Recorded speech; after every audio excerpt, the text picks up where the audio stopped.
Yan o. Aba.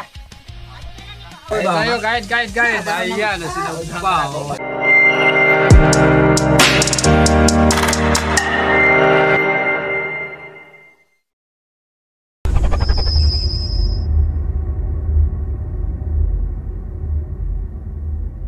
Good morning guys, have a blessed day to everyone. Nandito na naman tayo sa isang panibagong spearfishing adventure. Dadayo naman kami overnight dito lang sa mga malalapit na spots sa Canipo Island ng Poron, Palawan. Of course, kasama pa rin natin ating mga buddies dito sa Canipo, sina Native Channel, Anthony Rabanal, Joy Adventure, at si Patang Spero, Christian Corpus na nandun pa naghanda ng mga gamit doon sa bahay ni Chairman. And of course, ang ating boatman, sweeper, si Baitonio. Samahan nyo kami sa trip na to at sana makadali kami ng mga mamaw sa mga spots na pupuntahan namin. Let's go! Ayan, naghahanda kami ng yelo para sa 2 araw. Ayan, si Baitonio. Ayan, mga supplies namin. Ayan guys, lalarga na kami. Joy Adventure. Dito na ang buong tropa. Let's go! Ayan. Galing ang kutsara niya. Ayan, after almost 1 hour na biyahe, ito na kami. Alright, ngayon namin sa lugar. The first spot. Ito na Riftin. Oh, kaya makalog. Oh. Napakalinaw. At ito, nakakirap na tayo. Losong na tayo mga loads. Napakalinaw ng tubig dagat sa time na to dito sa spot. Ito yung ating first spot of the day, ang Tuna Reef.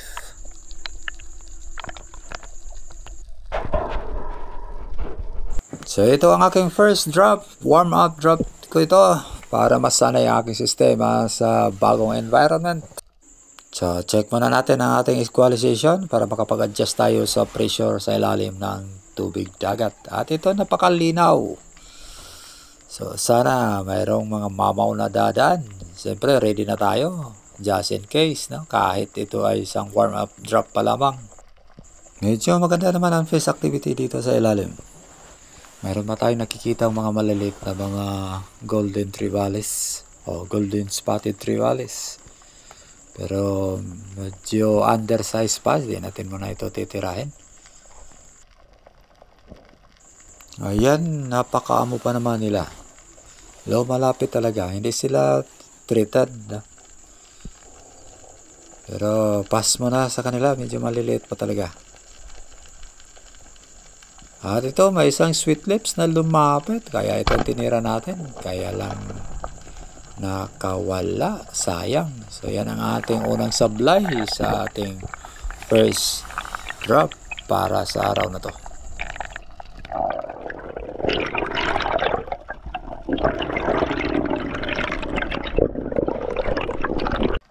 At ito, patuloy ako sa aking ginagawa sa paghunting. Pero wala akong nakikitang mga malalaking isda. Nakailang drops din ako dito pero sadyang tahimik ngayon ang lugar na to. Ito may mga maliliit na mga surgeon fish pero di ko trip. Sa isang bada si Bro Anthony ay kinakahuli na ng isang kawayanon o isang golden spotted trevally. So yun lang ang aming huli dito. At makalipas na halos 1 oras, nag-decide kami na lumipat ng spot dahil walang agos dito. Kasi karamihan sa mga malalaking isda dito lumalabas lamang kung medyo malakas ang agos. Pero depende rin sa direksyon ng agos kung kailan lalabas ang mga malalaking isda. Moving to the next spot mga lods.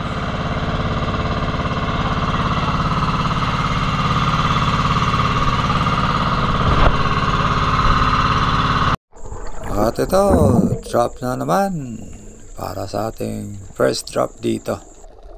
At makalipas ng ilang sandali, may napansin kaming lumalapit na bangka sa spot. Na kung saan sila ay mga mangingisda rin pero iba ang uri ng kanilang pangingisda. Medyo kabado kami kasi malapit lang kaya hindi kami nakafocus sa mga ginagawa namin dito. At ito, may nakita akong isang pating. Medyo malaki na rin. At sa aking pagpapatuloy, nag-drop ako dahil may nakita akong isang trevally. Pero bigla na lang din dumating isang King Mac. So ayun, switch target ako dito. Isang King Mac na ang sinusundan ko. Ayan o. Kaya lang mabilis din itong lumayo at out of range pa rin. Kaya ayun. Di ko natira. So see you next time na lang kung sakaling makikita ko tayo. Okay.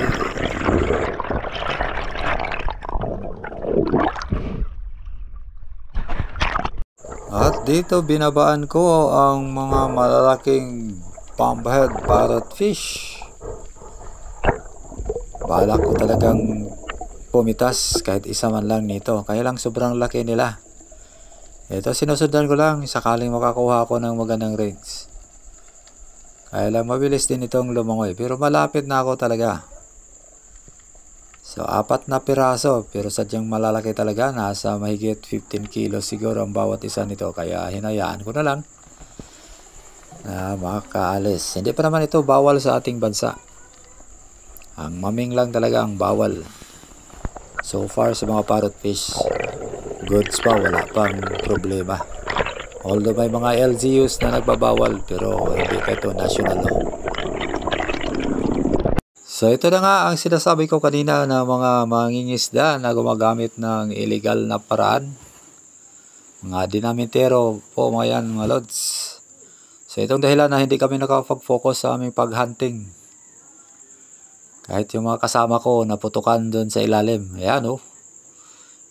Kanina 2 beses silang nagpaputok. So ito ay pangatlo na.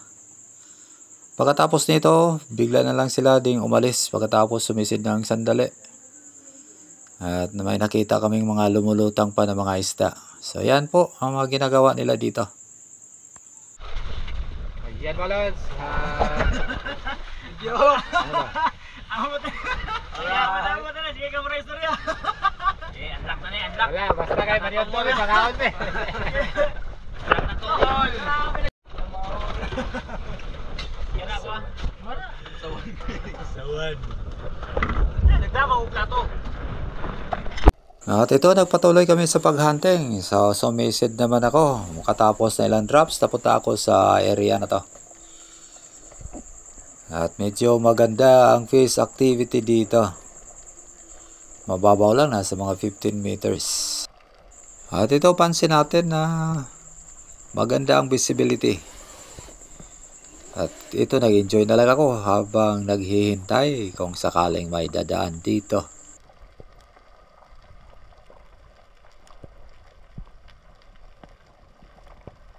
At ito nga, hindi ako nabigo sa aking paghihintay. May dumating na isang gold spotted trevally o kawayan. Kaya lang out of range was ito sa ating 160 na pana. So hinihintay ko na lumapit. Ayan o, papalapit na pero out of range pa rin. Malaki na to, nasa mga 5 kilo. Ayun, bumalik. Lumayo uli. Pero hinihintay ko. Baka sakaling babalik pa din ito. At biglang may napansin ako dito na ibang isda na lumalapit. Kaya ito na ang tinira natin. Isang longnose emperor. Ayan, sapol.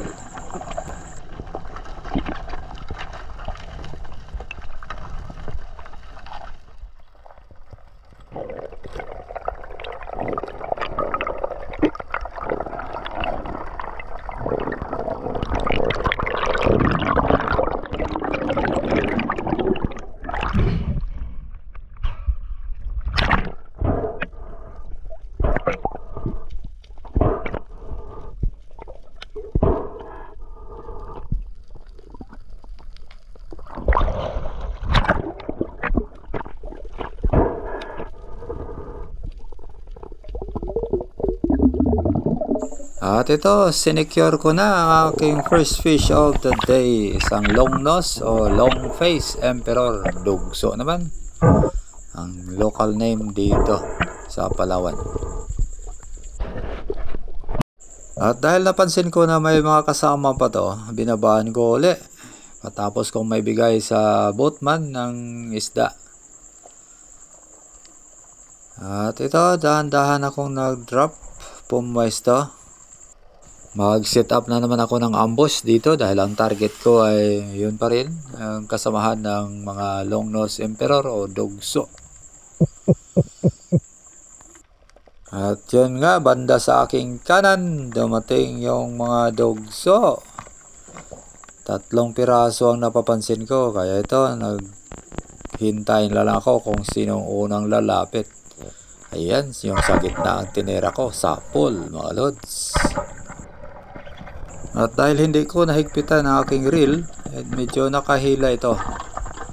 Muntik pang sumabit dito sa may stone corals. At may napansin akong umaaligid na mga pating, kaya dali-dali ko itong hinila.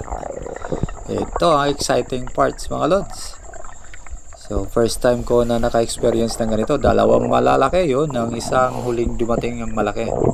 At marami pa dyan sa paligid na mga maliliit. At ito, tinawag ko ang boatman namin, kaya lang parang hindi ako narinig. At ito, hinila ko na lang ng mabilis ang aking huli. Doon pa rin ang mga pating sa baba, paaligid-aligid. Hanggang sa nahawakan ko ito. Pero yung mga pating, hindi talaga umalis. Hindi naman ako nabahala dahil hindi naman umangat sa surface yung mga pating. Di tulad sa na-experience nila ni Bro Native Channel at Bro Joy Adventure na lumalapit at umangat yung mga malalaking pating. Snapper. One spot na rin. One spot. One spot na rin. Si ako ka na one spot na rin. Buk mga ngayon ako.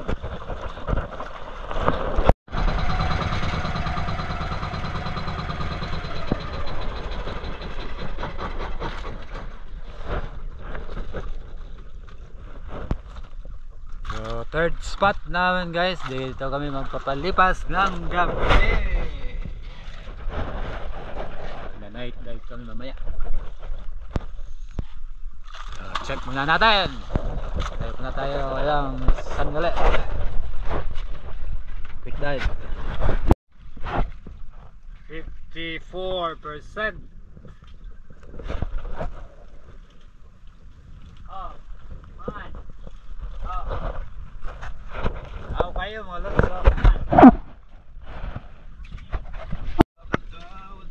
Ayan mga lods, ang huli namin sa first day. Yan, 2 long nose emperor. Ito. Tsaka ito. Siyempre may king back kami kay Joy Adventure, GT, si Bro Native Channel. Ayan. Pati Tribali. At mayroon pa dito. Yan. Yan lang muna. Tapos, night dive na. At ito sa pagbaba ko, may nakita naman akong mga clams, no? Tawag namin ito sa amin sa Surigao, saliot. Mababaw lang to mga lods, so, sa ilalim lang ng bangka namin.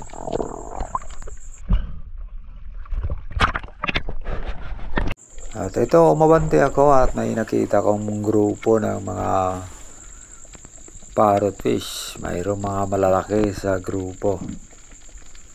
So, titingnan natin mamaya kung makahuli tayo nito.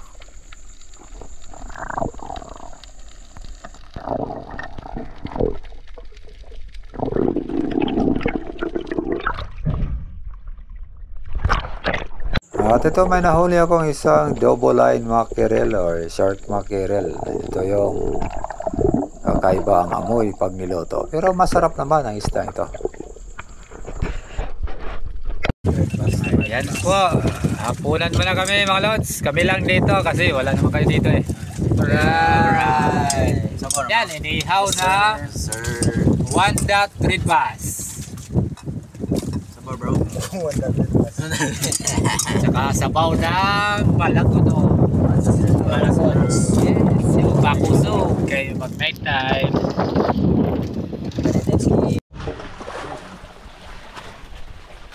Ayan, good morning guys. So, new spot tayo ngayon. After 2 hours na biyahe. Mula sa spot kahapon, dito na kami sa bagong spot. Ayan, kasama natin ka rin. Naka-oras na dyan. Good morning! Estimate lang yun, 2 hours. Ayan, dito na tayo.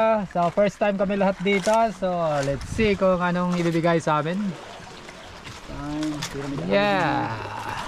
Ayan, Senated Channel. Let's see. Yan o. Kahit pa paano ay magkaroon ng konting laman yung ating dyan. Adventure? Yes sir. Yan, magbihis pa yan. Huwag natin ko na ng video. So ito nga, ako ang unang sumisid. Bagamat hindi kami nakatulog ng maayos sa gabi. Wala talagang tulog kasi umuulan, basa kami. So ito, dahil pa rin kahit puyat. Dahil excited tayo sa bagong spot. So dahan-dahan tayo nag-pre-fall. May nakita tayong magandang spot dito. Maraming mga bait fish sa paligid. Ito, may isang malaking bayang or batfish ang sumalubong sa atin. Pero hindi natin ito tinira. At nang biglang may dumating na isang magandang isda, isang jawfish, ayun, sapol mga lods. Medyo malabo nga lang ang visibility sa tubig dito dahil hanggang sa panahon na to umuulan. Pero goods pa rin kasi kita pa naman ang mga isda sa baba.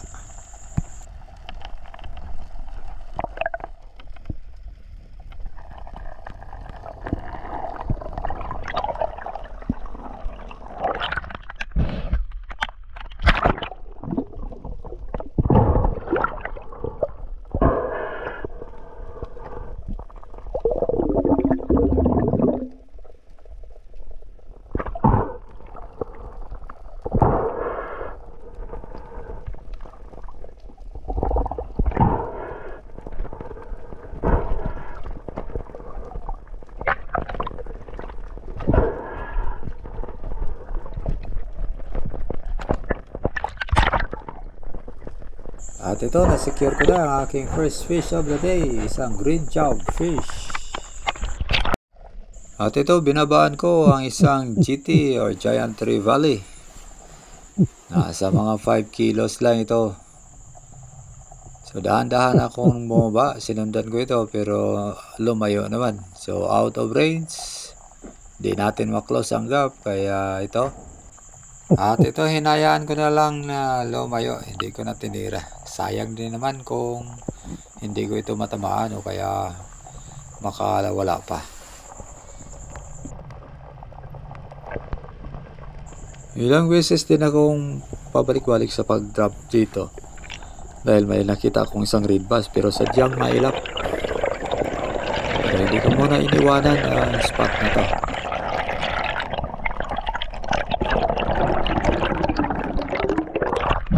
At nagbunga din ang aking paghihintay dahil bumalik yung GT o mayroong GT kung iba man to pero pari-pariho lang ang laki. So siguro ito na rin ang nakita ko kanina. Kaya ito, bumaba ako ng dahan-dahan. Pupunta sa malalim na bahagi ang isda. Pero nang mag-fish call ako, bigla itong bumalik.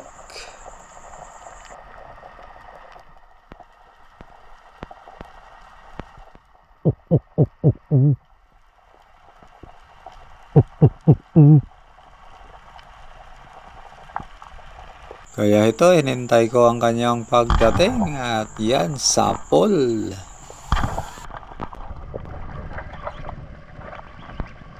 Napakasarap pakinggan ang tunog ng reel habang humihila yung GT.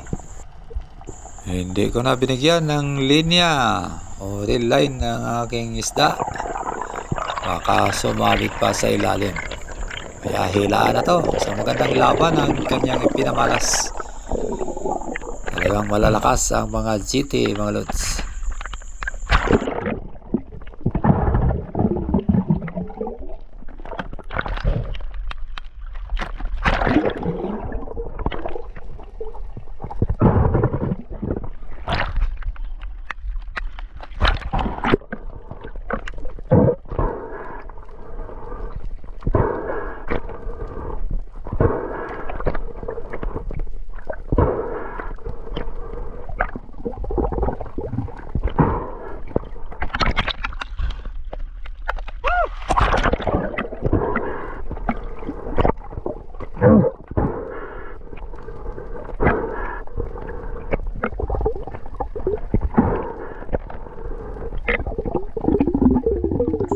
And finally, na-secure ko din ang aking first GT dito sa Palawan. Hindi man malaki pero goods na to mga lods.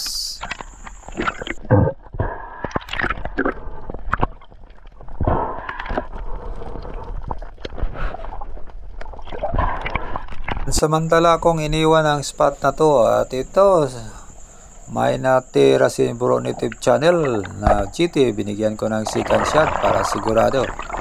Habang si Anthony naman ang humahawak sa float line. Congrats!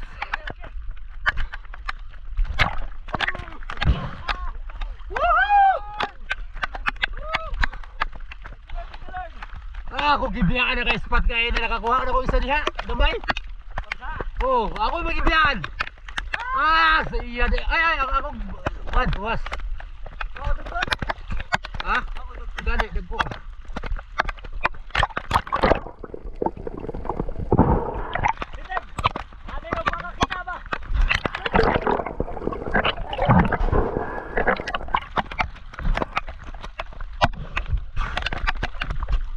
Tawa na ba ya?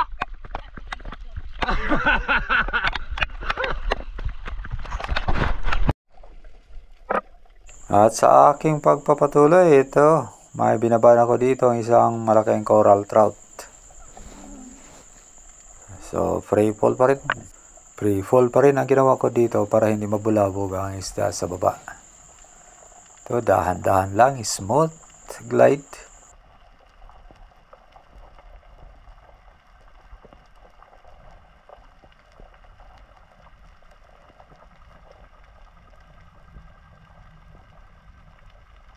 At ito na maklose na natin ang gap. Tinira ko na. Baka tirahin pa ng iba. Ayun. Sapul na naman.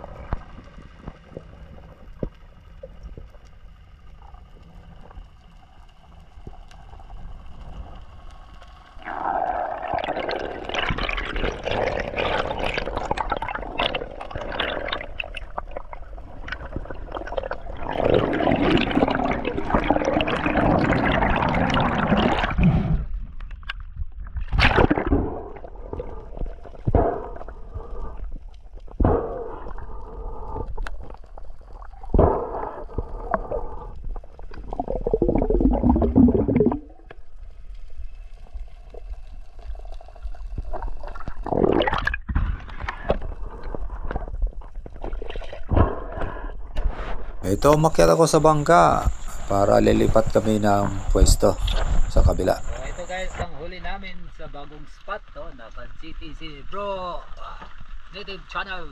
Yan. Ito naman kay Bro Anthony Joy Adventure. Ito sa akin itong jobfish at saka isang maliit na chickpea. Yan. May content back si Bro Joy at kay Batang Spiro. Harvest sa bagong spot mga lads. Ito lang yan oh. At ito si Batang Spiro, Christian Corpus, nakadali na isang malaking labahita sa kanyang unang drop dito sa kabilang side ng spot.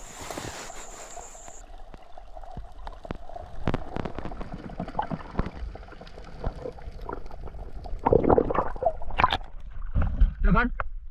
Dagan sila? Dagan? Ito biglang lumakas ang agos kaya tumabi ako sa may mga batuhan. At si Christian Corpus naman ay patuloy na nagsisid. May nahuli pa siyang isang malaking jobfish.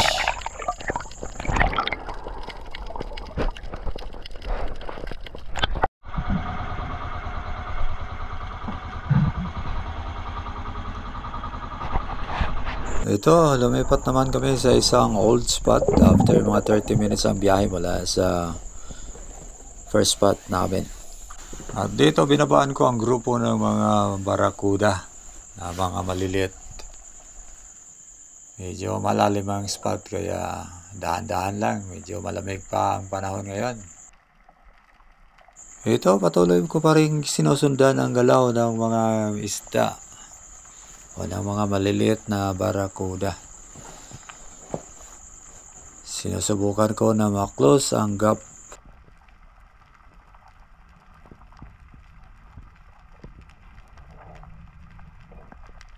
Medyo mailap ang mga isdang ito, kaya tinera ko. Ayun, may natamaan na isa. Pero medyo tagilid tayo sa tama dahil manipis. Hinayaan ko na lang muna na makahila para hindi mapunit. Ito, sumusunod pa na hilain natin. Pero sa di kalaunan, nakawala din ito. Sayang.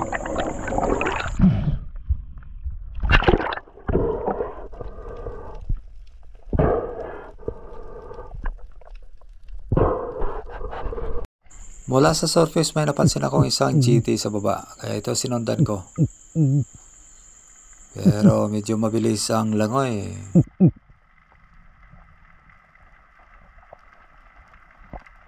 Ito patuloy kong hinahabol kaya lang malalim. Medyo hindi na talaga natin ito maabutan kaya bumalik na lang ako sa surface para magpahinga. At sa pagkabante ko may nakita na naman akong dalawang malalaking parrot fish, mga pumphead parrot fish. Kaya lang malalim kaya hirap tayo na masundan ito. Pero sinubukan ko pa rin, baka sakaling pwede tirahin. Pero medyo malaki talaga. Parang ayaw ko na. Kaya ito, umangat na lang at bumalik na sa bangka.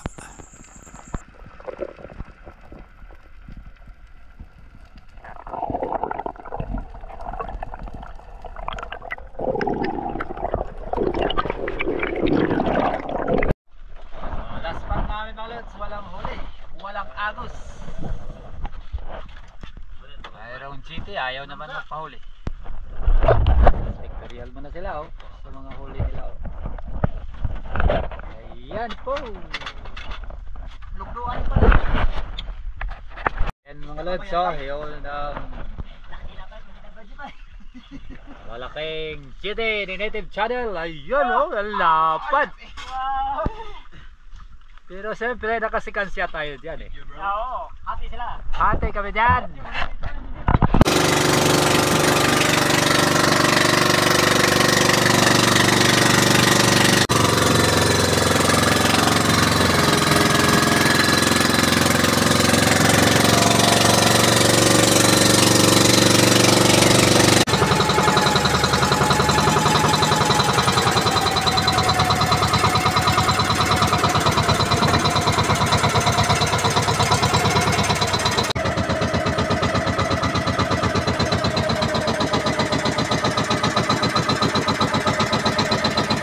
Sa kayo nire, lisod kayo.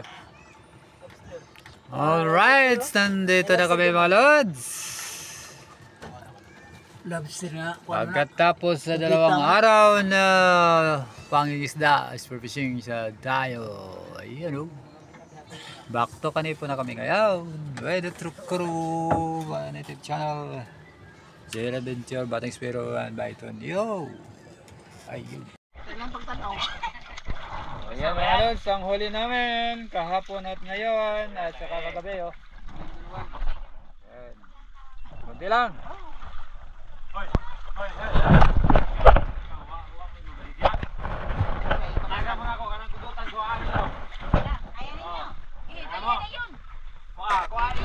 Pictorial muna ako sa aking huli sa araw na malalaki lang.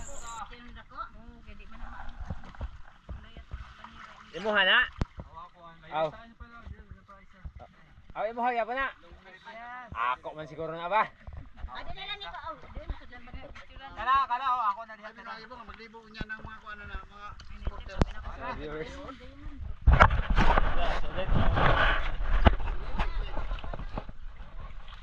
Ayan mga lods, ang huli namin.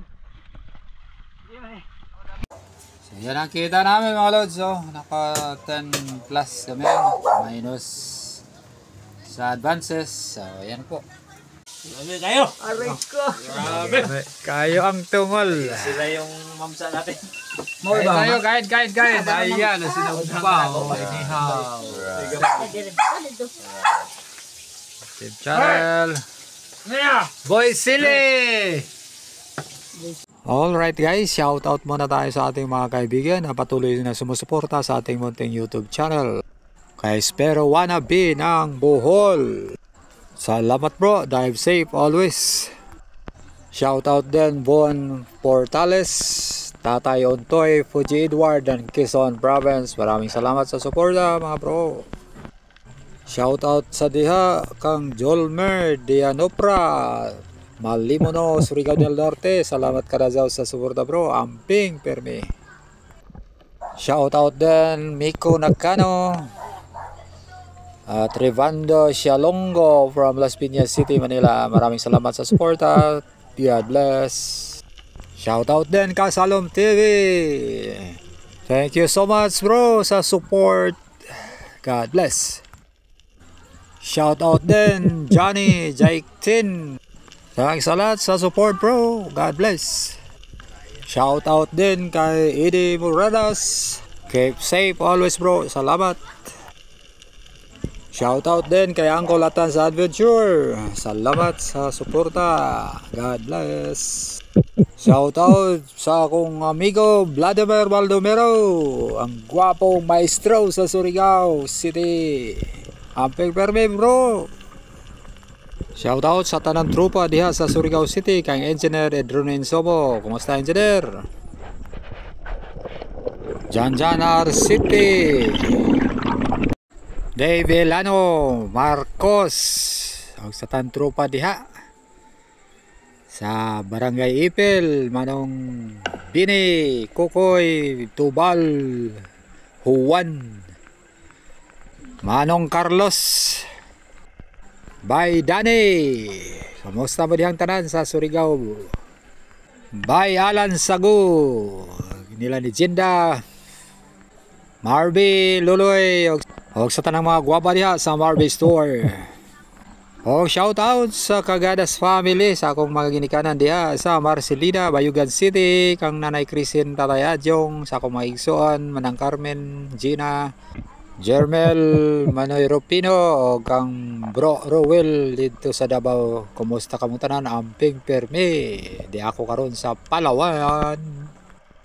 O sa tanang kaliwat na mo mga kagadas sa Bohol o asa pangdapit sa tibuok kalibutan. Mabuhay tang tanan, amping permi. At sa lahat ng patuloy na sumusuporta sa ating ginagawa, sa ating spearfishing activity, maraming salamat sa inyong lahat at naway pagpalain tayo ng buong may kapal. God bless.